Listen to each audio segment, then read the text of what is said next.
I've been a Tales fan for at least 10 years now. It's my favorite series ever and it helped me get through some really tough times in my life. Tales of Symphonia was my first exposure to the series, and just like many others, I fell for its charms. I tried to play any games that are available. I also tried to get my friends into the series.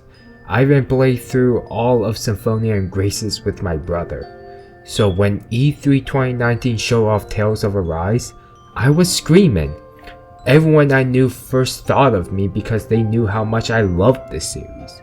I tried to know as little as possible so I can go into the game completely blind. But I did read up the character bio and who's going to be in the cast. I even watched Mama Kiara interview Tomozawa Yosuke, the producer of the game. Well, here we are in 2022.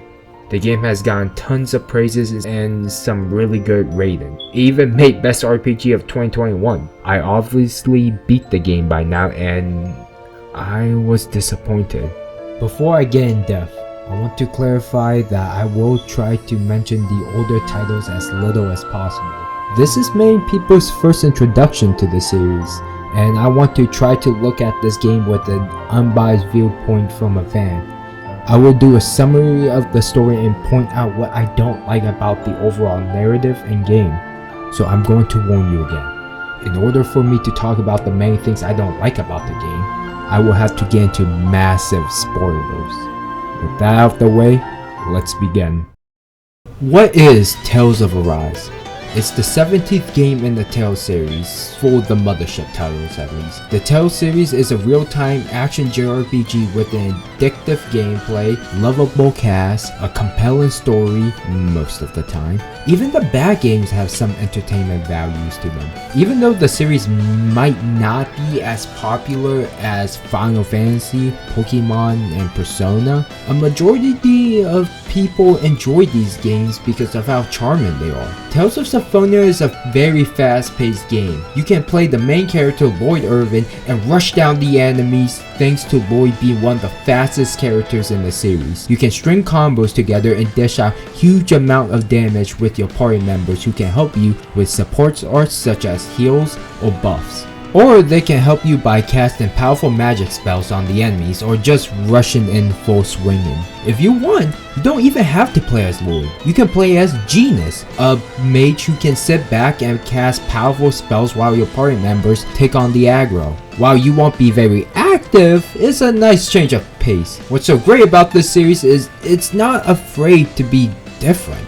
Each game has its own identity. Sometimes it borrows from its predecessors, but still managed to be its own thing. Tales of Berseria is a prequel to Tales of Zestiria, and while there are some similarities between them, they quickly become very different from one another. If a game has a direct sequel, they aren't afraid to reinvent it. Some flop, and some really changed the formula. With Berseria released in 2016 being the last game before Arise, we have to wait 3 years before they announce the next game. The game was planned to release in 2020, but COVID happened, so they delayed it to 2021. So what's my issue with the game? Grab a bucket of popcorn because this will be a long one. The presentation for this game is gorgeous, on the surface level at least. The Tales team really nailed the cel shaded art style. The team ditched the Zillion engines they were using since 2011 and used something more modern, the Unreal Engine 4. They wanted to go with something a little bit more realistic but still stick to the anime aesthetics. I wouldn't say they 100% perfected it since it still looks very anime and sometimes lifeless, but it still looks good. What helps is the animation. The animation looks very fluid, especially if you're playing on newer hardware. They ditched the anime skits and went with the in-game models. I'm not a fan of that. The anime skits were a nice visual change. If you didn't want to keep looking at the 3D models, you get to watch the characters in anime style making all these expressions. It sucks because the anime cutscenes are really well done. I think they could have used that style to bring out life in the skits and combat like they done before. Which brings me into the gameplay, and it's decent at best. The combat is fun and you'll enjoy it till the end of the game. You get 6 party members. Elfin is the pick up and play rushdown swordsman. Shion is the battle healer. Rinwell's the mage. Law, the martial artist combo master. Kisara is the shitty tank, and Dohalim is the hybrid.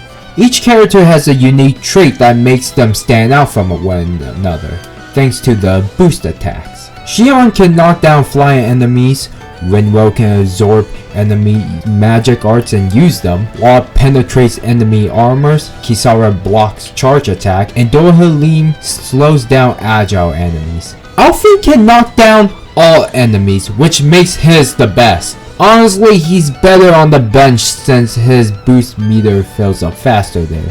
You can change your strategy by telling your party members what to do. Honestly, they made it more complicated than they should have. I really don't know why they give you all these options. You can switch out party members mid-battle, level up your skill tree, and string large amount of combos so you can perform something called a boost strike, which will instant kill the enemy. So it's incentivized of you to keep the combo going to make the battles go by faster. And sadly, that's all there is to the gameplay. They really encourage dodging. It's basically used for everything, moving around, countering, and being aggressive at no cost at all, which leaves no room for thinking when you can just spam something with low risk and high reward. Overlimit is random, in my experience. It seems you can only activate it if you take damage. No, hey, I need to use overlimit now for this particular situation. Nope, it's random and you gotta do something very specific to activate it sometimes. And they know that. There's barely any customization. Sure, the Tales game don't really focus on stats but reward skills. But all you do is put on the best equipment at the time and call it a day. The penetration stats feel non-existent. The skill tree is extremely simple. Just get any new art or increase your AG so you can perform more moves in a single string. There's no real decision making. You can just pick anything else and you will be fine. The requirement to unlock some of them is in the post-game content or by fishing. In fact, Alpha falls behind everyone in the mid-game. In one part of the story, they even take away your main healer and not give Dohalim any better healing arts in the meantime. Oh, and let me tell you about fishing. It's obviously boring, and you need it if you want to unlock Kisara's skill tree. The balance design of this game is really weird. Oh, by the way, I played the majority of this game on the moderate difficulty, so I think each difficulty is different. I haven't really tested out for myself because I didn't really care to. Normal encounters doesn't take that long, but stays long enough for you to have fun with the combat. But then there's those spongy enemies. They take forever to kill. Boost strikes don't serve any real purpose in those fights, or in any boss fights. They're there to make the game longer and consume your CP. CP is basically your party's mana, and everyone shares it. I dislike it. It's not the worst thing ever, but I only use it for healing. Using buff uses up your CP, and I'd rather save it to sustain myself for future battles or the current one. The CP system wouldn't be that bad if the economy wasn't terrible. Good lord! Items cost so much money. You will be starving for cash in the early to mid game, since you want to save your money for better equipment. I don't understand why they changed the healing items. It heals by using flat HP instead of percentage, which they've always done in the past game. And it makes healing items very useless later on. The bosses in this game are okay. The first boss was very promising. He hits really hard and you had to time your dodge and strike at the right moment. And when he used his mystic art, you had to focus on dodging, which changed the fight to an intense minigame. I honestly felt like I was playing a Souls game. After that, the boss fights go downhill. There's some good ones and there's some bad ones. You fight giant Zoogles which becomes normal enemies later on. Some bosses are just straight up recycled. Some bosses are legit just there for show. One boss has a near undodgeable mystic art and really spikes up the difficulty. The final boss wasn't memorable, and the rest of the fights were okay. The Voron fights do get a pass though, they were actually really fun. The exploration and dungeon crawling was pretty boring. The game is linear and not open world, which I like. Don't be open world for the sake of being open world. Instead, make the most out of your limitations. Like I said before, the visuals in this game are really nice to look at. But when you actually explore it, there's really nothing in it. I mean, sure, there's collectibles, Zoogles, chests, and you know, it also really doesn't help that the whole world is enslaved. But there's nothing there visually. Never once have I ever stopped to look at my surroundings and soaked in the environment. It felt very bland and generic. It doesn't tell a story or motivates me to save the world I'm trying to liberate, unlike in other games where I actually do care. The only time I pause to look at something is at the castle you see at the beginning. I just wish they didn't tell you what that place was later on and let the players figure out for themselves. The dungeon crawling is really bad. After Graces, it's like puzzles and mystery just went out the window. You just get from point A to point B. You'll occasionally run into an quote-unquote obstacle which forces you to spend CP, but that's not a problem at all. You can just run back to an inn and rest up for free or go to a healing spot. It's a poor attempt at decision making to make up for the lost art of dungeon puzzles. What really ticks me off is that they act like every character is unique, but in reality they do the same thing. Look, I understand the main focus of this game is the story and combat, but sometimes I feel like doing something different, long enough to make me miss the main gameplay, but not long enough to irritate me. I honestly can't say what's my favorite dungeon is because they were all the same and forgettable. I just wish there was more to do in the Rise instead of running and fighting.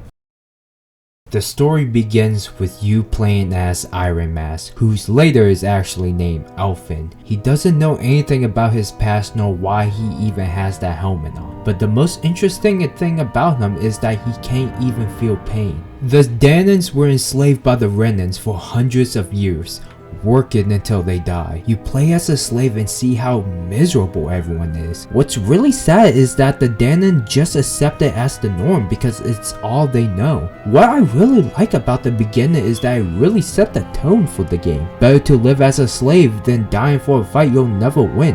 Elfin gets caught up in the resistant group and meets the cursed girl Shion. The thing with her is that if anyone touches her, it causes a huge amount of pain to them. That's the main selling point to this game. A romance story where a girl causes pain to anyone she touches, but a knight in shiny armor is the only one who can't feel pain. But in the beginning they hate each other, you know, with the whole Danan and Renan thing. But they decide to work with one another so they can get what they want. Elfin wants to free the Danan from the Renan reign. Shion wants to defeat all the lords and collect all their master core. After they defeat the first lord, parts of Elfin's helmet broke off and he gained some of his memory back. Later they meet a girl named Rinwell. The resistance at Cicelodia needs help, so they send out Rinwell to get reinforcement. I actually really like her, not so much her design, but we'll talk about that later. She's a fun and cute character with actual development and plot relevance. And she has an owl named Hoodle.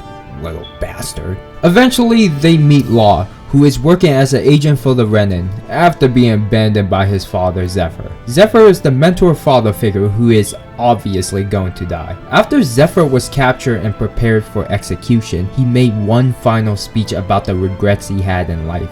The friends he lost, his blood-soaked hands, letting his wife die, and abandoning his only son. Law has misunderstood his father and has a change of heart and decided to save him. But Zephyr was struck with a poisoned knife. Law grieved over the loss of his father and decided to join Elfin to free the city and to avenge his father's death. They fight the most unfair boss in the game, and Law kills the lord of the city. After that, he joins the group to free Dana and honor his father by becoming the man he was. Law is fun to play, but his character is okay. I honestly hate how much he suffers from annoying anime protagonist syndrome. He has no real plot relevance from here on out, and his arc to become a man is okay, but I do like his interaction with the other cast. Nothing really significant happens to his character, but they do bring up Zephyr at times because he is the only memorable side character that actually had an impact on the main theme of the game. Arrived at the next city, Elden Menacea, the group was surprised that slavery is banished there, despite it being ruled by a lord. And this is where we meet Kisara, a knight who served the lord Dohalim. Not gonna lie, I honestly didn't think I would like Dohalim when I first saw his character, but his first impression was so snarky, I knew I would love him. After a terrible dinner, the group had no choice but to leave for the next city. Before that, a cat grabs their attention and leads the group to an underground base for fugitives who knows the dark secret of the city. You fight Kisara, who is honestly harder than she should have been, and you meet her brother Miguel. Miguel wants to show Dohalim what the Renan's been doing behind his back, so he leads them all to an underground lake and explains to Dohalim about what the water is really made out of. It's basically hollowified Danans. Eating something called the fruit of Helgen regularly will liquefy you. It's what the Renan guards has been force feeding the Danans. Dohalim do not believe any of it, and the only way to prove it to him is to show him. Miguel decides to eat a fruit of Helgen and takes his own life. Yeah, this is really dark.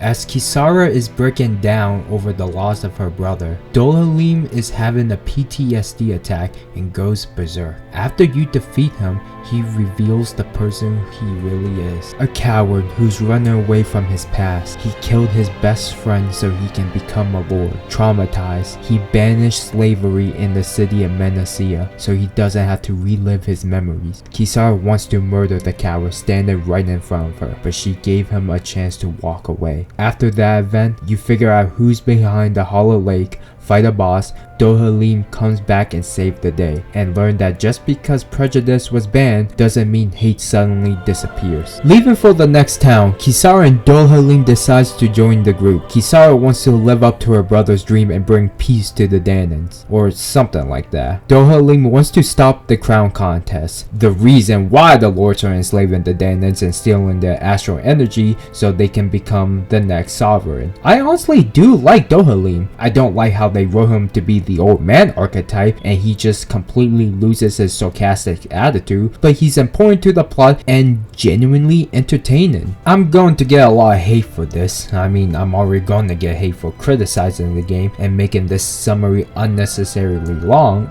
but I do not like Kisara. She barely grows, has little impact to the story and to the rest of the cast besides being the mother figure. Her gameplay and character design is dissonance from each other. This game promotes dodge, and yet the thing about Kisara is that she doesn't dodge, she blocks. That wouldn't be a problem if she wasn't built like a stick. So whenever I control her, I always think I can dodge with her just to remember that I can. It also doesn't help she's the tank of the team, yet she staggers just as much as everyone else. The character design in this game is pretty bad. Alphen and Shion designs are amazing. Law is fine, nothing too special. Rinwell is not supposed to reveal the fact that she's a mage, yet she's wearing clothing that screams mage. And Dohalim clothing makes no sense since you don't see any Renan wearing clothing similar to him. And if I'm gonna be 100% real here, why don't anyone ever question his skin color? You don't ever see any dark skinned Renan. I don't know, I just thought it would be fun to bring up.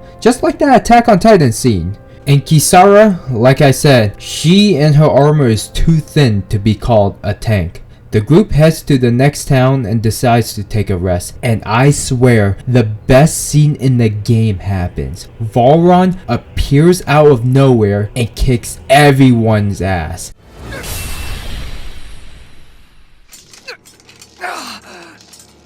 Been looking for you. For me? Why?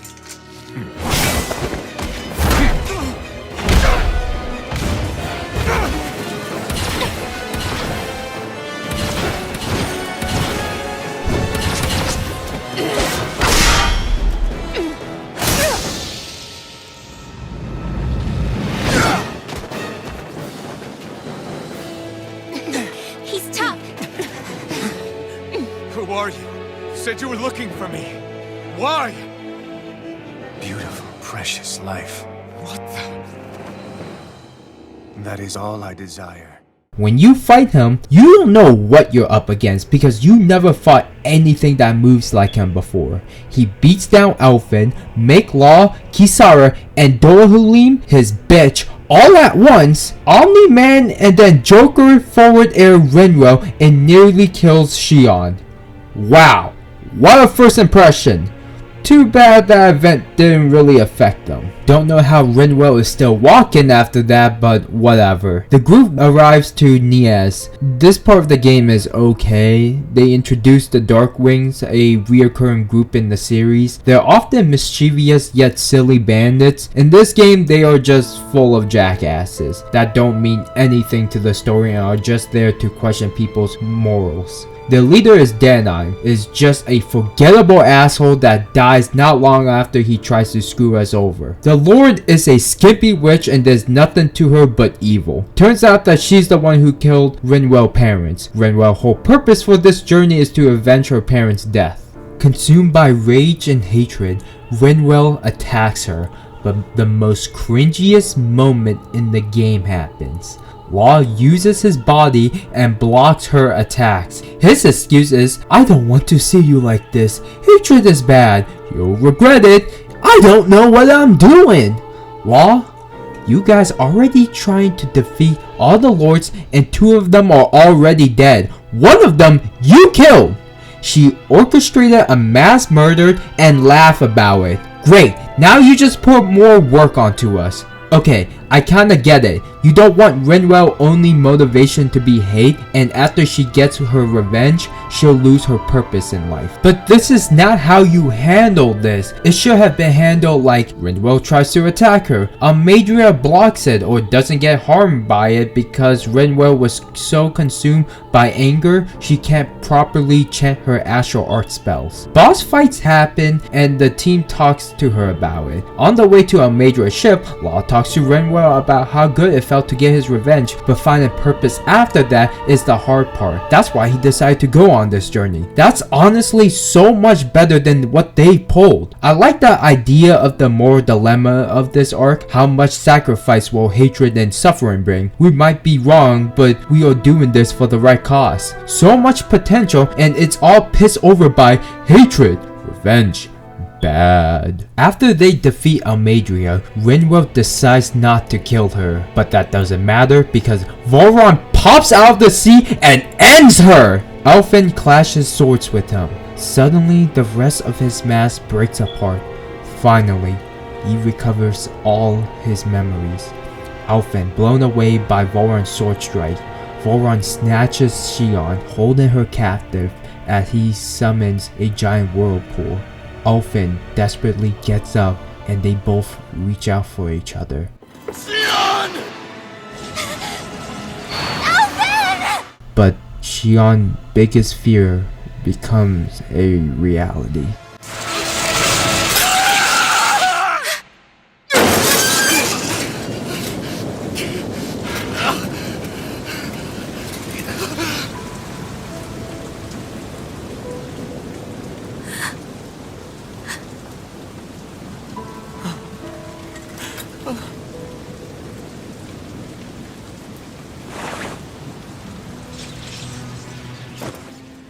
The only person that can touch her, the only person who she can hold without harming, the only person who wants to understand her, can now be hurt by her.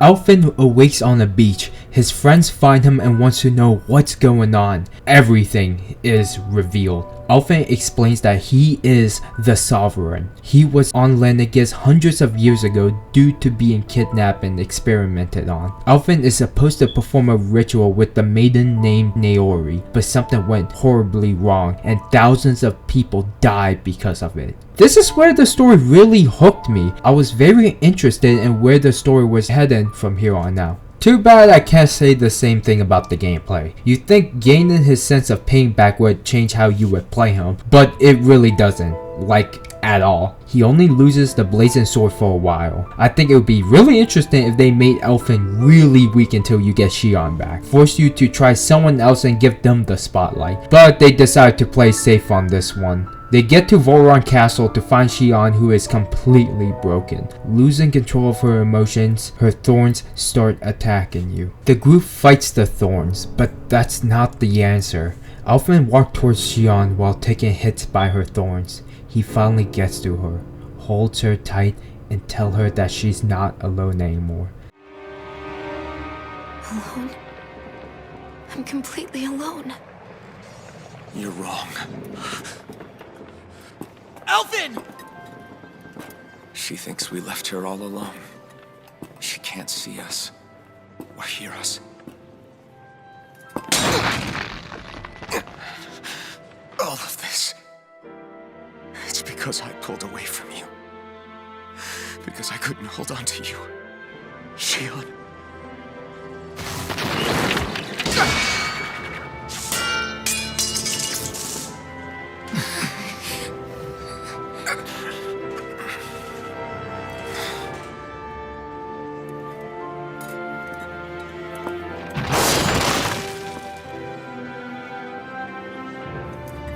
But you're not alone anymore.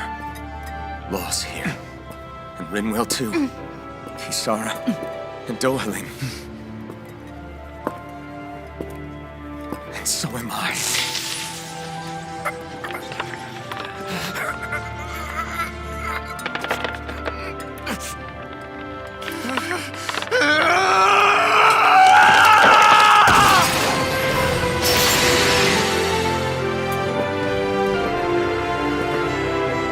Believe me when I say, you are not alone. So please, don't give up on us.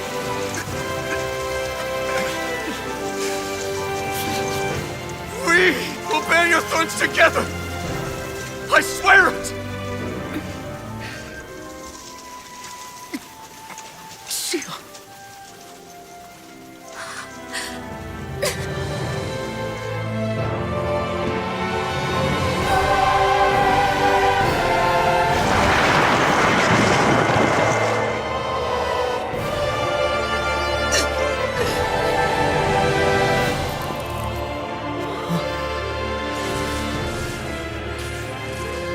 Alvin!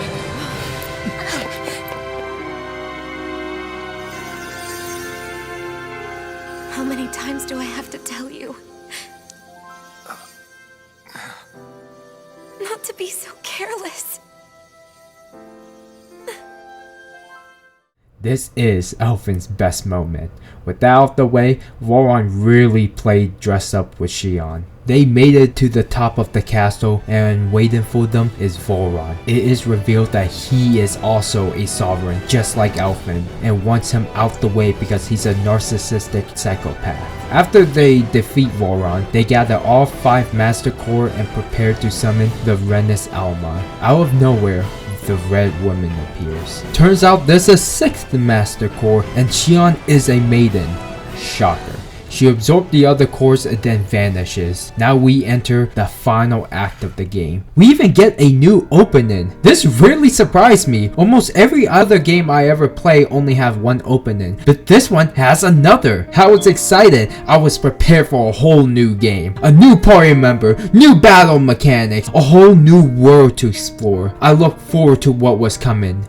Too bad they delivered less than expected. No new party members because that would be too cool. Gameplay stays the exact same. Lenegis is the most disappointment segment in the entire series. In fact, I'm just going to skip through a lot of the story bits because I just stopped caring at this point. Lenegis fire a weapon to suck out all the astral energy from Dana. So the group investigates the wedge to figure out what exactly it is. They discover something called Dana's will. well. From my understanding, it is basically the spirit of the Danon people from the past century. They decide they need to get to Lenegis and figure out where the Red Woman is. They found the ship Elfin used to get back to Dana, and now they use it to get to Lenegis. The group arrives to Lenegis, and let me tell you, it is the most disappointing part about the game. The place looks very ugly, there's no exploration, and there's only one forgettable dungeon. You found out that Elfin and Voron were made into the Sovereign, so one of them, Elfin, can perform the ceremony. Elfin and Naori perform the ceremony so Elfin can be linked with Lenegis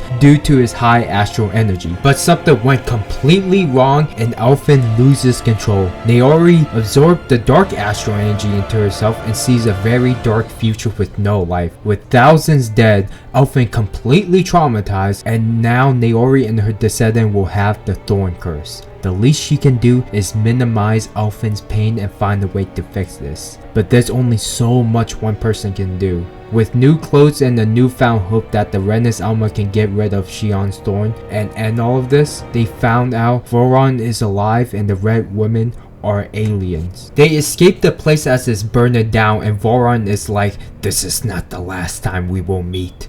Damn, even though he has no more plot relevance, he still wants to kill Elfin. The group is suspicious that no Renan has ever been on the motherland, so they decide to check it out for themselves. They discover that Rena is not a round planet. It's cracked open like an egg with a flower emerging out of it. They are stopped by multiple red women and their ship just stops working. They were brought in by a space station and summoned by an alien named Hevric 35. Hevric 35 and the Red Women are servants of the Great Spirits of Rena. The Great Spirit wants to absorb all the astral energy from Dana since Rena has no more left, and the whole spirit ceremony was a way for all of the Danon astral energy to transfer into the Great Spirit. Hence why there was a crown contest. It wasn't for a new sovereign, it was a way to gather astral energy. Hevric 35 asked the group for a favor: to kill the Great Spirit. Hevric 35 tells them to talk to the people on the ship if they want any more information. The group does that. They ask about the shape of Rena, what are the Haganquills. They even revealed the most disturbing revelation.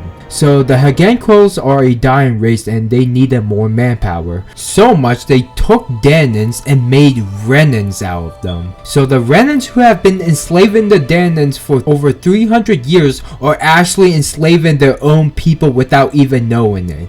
Holy crap! It didn't really do anything for the story, since there's no real conflict with that revelation, but it is a classic Tales of plot twist that makes sense. The group goes back to tell Hevric 35 that they will kill the Great Spirit and retrieve the Renis Alma. The ship is fixed and head towards Rena. They landed and found out the entire planet is nothing but a giant ocean. The Great Spirit took all astral energy from the planet and plans to do the exact same to Dana. Determined, Elfin, Shion, Rinwell, Law, Kisara, and Dohalim head towards the final fight.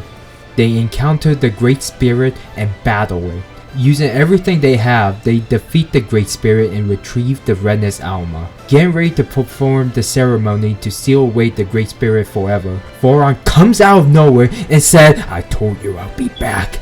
Losing the Renis Alma, Shion absorbed the dark astral energy to delay the Great Spirit recovery while Alvin fights the final battle against Voron. It's over!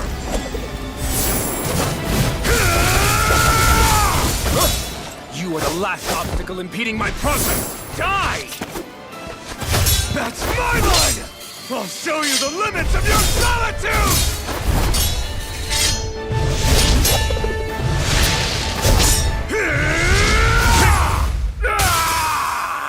Alfin triumphants, but in the end, after everything Voron did, Alfin forgives him. Voron, being the savage loser, says, "Screw your pity, and screw you!" He destroys himself and the Renis Alma. Without the Renis Alma, they are unable to perform the ceremony. Shion suggests Alfin to use their last resort, to sacrifice Shion to seal the Great Spirit away forever, but Alfin refuses to let Shion die. Thinking quick on his feet, he suggests that everyone use their astral energy and Dana's will to seal away the Great Spirit and save the world. Everyone's astral energy starts flowing into the blazing sword, turning it into an illuminated blade. Alphen starts thrusting the sword into Shion and severing her from the Great Spirit and save the world. What can I say about this game? The game is fun, but it does get stale. They reskin the same enemy throughout the whole game. Exploration is boring and uninspired. Wish there was more things to do. The main cast is pretty likable. I just wish they could explore more with them. Tell us how badly the events of the game affected Alphen's mental health, since it looks like it was going to play a part to Alphen's character, but it was brushed aside very quickly. Side characters were really forgettable. Some characters could have gone through a moral arc that would have enhanced the story, but they were tossed away like trash. They even made a poor attempt trying to tell us the world is not black and white, since the Renan Lords weren't that bad because they were people too. The theme about being a slave was getting really old really fast, since they used it as an analogy throughout the whole game. The story as a whole wasn't anything special, not bad, but nothing special. As a guy who never played Star Ocean, it gets very Star Ocean. The music is okay, nothing I would really listen to outside the game, but it does its job. Towns have no real identity, they're all forgettable, and the world does not change despite the fact that you liberate it. It would have been really cool to see how towns rebuild themselves after the 1 month time skip. The worst offense has to be the DLC. You don't need it to complete the game, but I hate the fact that they lock arts behind DLC titles. They shove DLC in your face when you rest at the campfire, and I find it bothersome that Alphen and Shion don't have a dual mystic art, but Alphen has one with Kirito and Asuna? What? I even wanted to replay this game for the video, but it does not support co-op, which demotivates my brother from playing this game since he only wants to experience this series with me. I can nitpick and point out flaws about this game for hours, but this video is getting too long and disorganized. So is there anything I love about this game? The answer is yes. The two things I love about this game are the ending and Shion. Shion is honestly the best character in this game. She goes through a meaningful development. I personally think she is one of the most beautiful female characters I have ever seen. She went from being cold-hearted in the beginning to being kind and gentle at the end. She isn't cold because it's who she is, it's because of her thorns that keeps people at a distance. She is a kind person at heart who doesn't want to hurt anyone. That's why she's such a great healer. I just wish they'd explore more of her past and tell us how much her thorns affected her past relationship. It would be really cool if they implemented the thorns into her gameplay. I mean, yeah, she hates it, but if she gets hit by a physical attack, her enemy should take damage, or when she falls in battle, it should give her one free revive. It also makes sense in a story aspect, since the thorns are there to protect the vessel. That's why she wanted to find the Renus Elma, so she could die. Shion deserves her happy ending. Tales games are not strangers to bittersweet endings, so it was nice that they changed it up. When she finally loses her thorns, the first thing she does is admire the person she loves the most. 届かないこの願いに少しだけでいいから聞こえてよ触れたいよ I actually do like this game. I even teared up at the end, but I play games where it does everything better. I can guarantee that this is not the first JRPG you've played. Hell, I can guarantee this is not the first video game you played. I have actually played masterpieces, some I don't even like. I can tell you that this game is nowhere near being a masterpiece. I see people saying that this game should have an anime adaptation, but I personally would not care. Not saying that Tales animes are bad, even though I don't like any of them. They don't really have the charm and identity on why this series is so well loved in a video game medium. Tales of Arise is trying to be a landmark for the series, just like what Symphonia did for the series. Or maybe it's trying to be a modern Final Fantasy X. Whatever the case may be, this game tries to be safe while also trying to bring out a new era for the action JRPG genre. But whatever decision they make from here on out, I look forward to it. 15 years from now, after they make 5 more Tales games, I will look back on this one and say, this is the game that pushed this beautiful series forward.